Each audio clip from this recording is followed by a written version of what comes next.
One of the biggest problems with most YouTube advice is that it isn't made specifically for you or what you're trying to build. When you try to copy someone else's strategy without asking whether it actually fits your goals, you're not going to grow your channel the way that you want to. I'm going to show you why not having one is killing your growth, but you also learn how to build your own. So let's start with step one. Having a strategy is the ultimate power move that lets you cut to the front of the line because it amplifies your unique value that only you can offer, so that you stop fitting in. But at the same time, we need to be careful with what we become in the pursuit of what we think we might want. Now, if you're just starting out and haven't figured out your niche, what you stand for, or maybe what you want your channel to be about, that's all right. Nobody can rush that part. It's all part of the journey.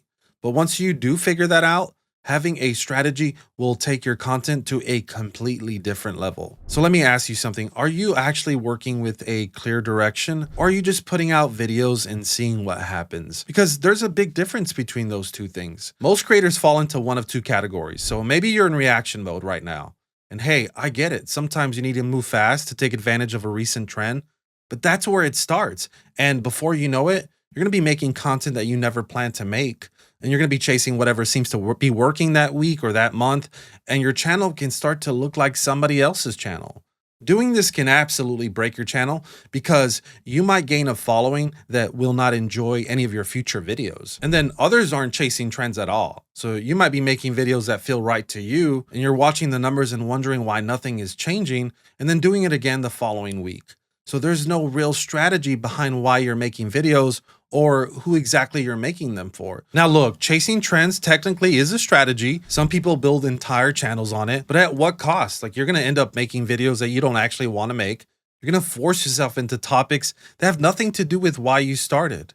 And there will come a point where you wake up and truly hate creating. That's not hypothetical. Some of the biggest creators on YouTube have walked away from channels with millions of subscribers because that's exactly what happened to them. So for maybe 1%, it's sustainable long term, but for the other 99%, it's gonna burn you out. So yes, it's a strategy, just not one most people can actually live with. I live this exact thing, just not on YouTube. So in my mid-20s, I was an Amazon seller, so I figured out how to beat competitors by getting to market before they could, and then locking in reviews quickly. So I was showing up at the top of the page for products that everyone was looking for in huge quantities. So people were buying in massive quantities. I was winning, but after years of it, I lost the desire completely. I was just chasing money. So yeah, I figured out a part of the game, but it wasn't sustainable for me. So I started building brands that maybe didn't make as much, but were something that I could actually do for a long time. That's when I realized the difference between a strategy that works and a strategy that works for you. I had to zoom out to see that I was playing the wrong game. And that's exactly what I want you to do right now. So go look at your last 10 videos. Seriously, is there a clear thread connecting them? Could you describe in one sentence where your channel is headed? Or does it just look like 10 different guesses? Knowing where you're going changes every decision that you make. So what you film, what you title it, who you're making it for, what you do when it doesn't perform. So let me make this a little more interesting. So every week another YouTube guru shows up, the same ones of course, and they come back telling you that they've cracked the code again. So the automation guy, the personal brand guy, the viral video guy, and the faceless channel guy. They all say the same version of the same thing. I've been in the valley before. I know what it feels like. I've climbed the same mountain that you're climbing. Let me light your path and I'll show you the way. And hey, some of that advice works. I'm not going to sit here and pretend that it doesn't. The problem isn't the advice though. The problem is that you're applying someone else's strategy to a channel with a completely different set of goals. Their strategy was built for what they wanted. You need one built for what you want. So now you can see it. So before anything else, you need to answer one question. What do you actually want from this channel? Not what sounds impressive. Not what someone else told you that you want. What do you actually want? A creator trying to maximize AdSense needs a completely different approach than someone using YouTube to get clients. So one needs volume and broad appeal, and then the other one needs the right 500 people watching, not 500,000 random ones. So just to help put this in context, right now I'm transitioning to help creators and businesses on YouTube, but I'm slowly working my way through it. And I won't just let my other businesses go, of course. So that's what I'm building toward. So what do you want? Write it down. Do you want AdSense revenue, business leads, a community, to build something you can monetize in multiple ways? Be specific about it. And while you're at it, figure out your main message. If every video you make is trying to prove one thing to your audience, what is that thing? Everything else is just how you say it differently each time. And I know what some of you are thinking right now. Michael, I can't just keep talking about the same thing over and over. But that's taking it out of context. So think about how many steps there are from figuring out who you are, to choosing a niche, to developing the right mindset, to creating content, to improving your skills, to implementing your strategy, to refining it, to monetizing it, to keep people coming back. That's not one thing. That's a whole journey. Your main message is just the thread that connects all of it.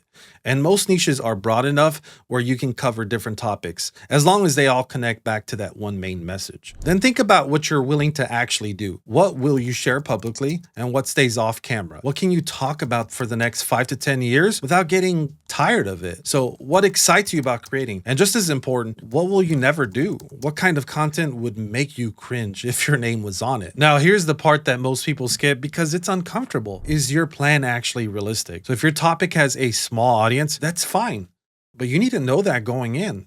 So slow growth isn't failure if you understood the size of the market that you were entering. So if you're going after a big market, you need to understand the competition. So the problem is when your strategy doesn't match your reality. So you're making niche content, but then you're expecting mass reach, or you're chasing a broad audience with content built for only 500 people. So that gap is what kills channels. And then be honest about what you can actually execute. So if your strategy requires editing skills that you don't have, so what's your plan to build them or to hire them? If it requires showing up on camera every week and that kind of scares you, figure out how to work with that. Then ask yourself what unfair advantages that you have that most people in your space don't. So not just your skills, your specific situation. So that's your background, the failures that you've already lived through.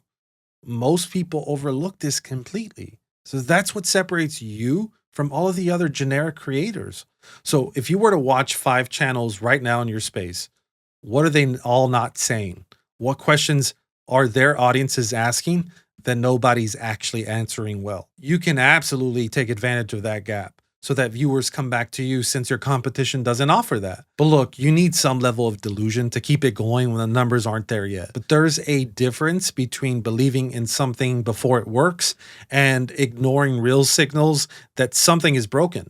So you need to know which one you're doing. Now that you know what you want, who it's for, and what makes you different, you have everything you need to build it. So once you know what you're building, the next thing to figure out is whether it's actually working or not. Most creators are measuring the completely wrong thing. And by the way, I put a free AI prompt in the description. It'll give you a strong first draft of your strategy.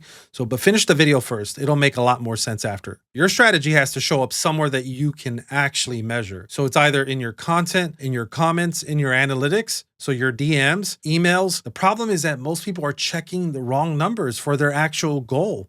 So views and subscribers tell you something, of course, but they don't tell you everything. Whether they matter depends entirely on what you're trying to build. Every single one of those creators is on YouTube. But if you put their goals side by side, then you realize that they're playing 3 completely different games and winning looks different for all of them. But then ask yourself this, if YouTube finds people for you, well, what do they do once they find you? Where do you take them? So that's going to be your relationship platform, whether that's an email, a newsletter, a community, whether you choose to take them deeper, that's where the real relationship gets built. So one finds them and then the other keeps them. So most creators only think about the first one. So ask yourself honestly, are the right people watching? Not just anyone, the specific people that you made this for. Do they come back? Do they engage in a way that tells the message is actually landing? If yes, then you're on the right track. If no, then you're going after the wrong audience. Or you haven't gotten specific enough to get those people that you really want to reach. Now you know exactly which signals to look for based on your specific goal. You can measure it. So once you can see what's working and what isn't, the question becomes, how do you fix it without losing yourself in the process? When something isn't working, the natural move is to fix whatever number looks bad. So when you see low views, you probably get the urge to change the title. So when you see a low CTR, you may want to change the thumbnail. Sometimes that works, but a lot of the time, you're fixing the symptom and leaving the actual problem completely untouched. So if your hook is pulling in the wrong people, your retention will always look bad, no matter how good the actual video is. So before you redesign your thumbnail, ask whether you're attracting the audience that you actually want. For example, notice how intense my hooks are and how confrontational they are sometimes. Well, that's intentional. I know that the hack people want the easy way, they want the fast way. I want to repel those people. And so far, mission accomplished. That means less views, but that's okay. So two creators can make a video on the same exact topic.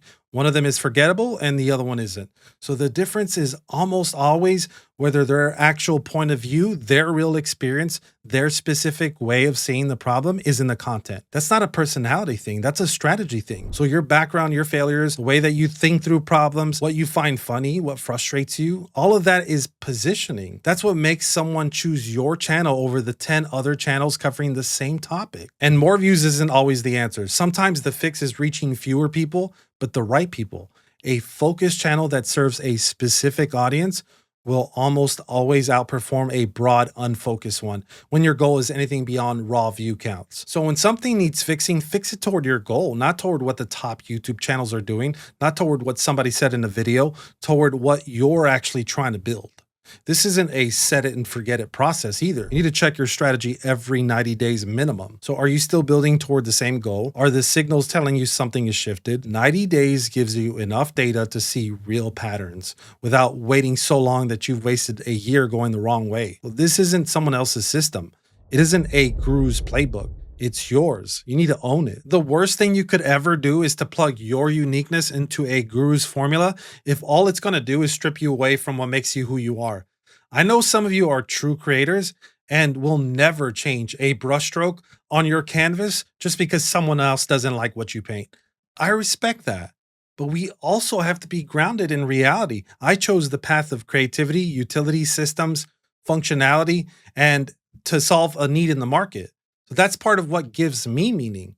But I'm not blind and naive enough to think some of you aren't built like me. I truly understand where you're coming from. So why do you think I made this video? This is your channel, your rules, build your own. But even with all of that in place, YouTube still won't push your content until one specific thing happens. It's not consistency, it's not quality. Most people never address it. The next video breaks down exactly what it is. Go watch it.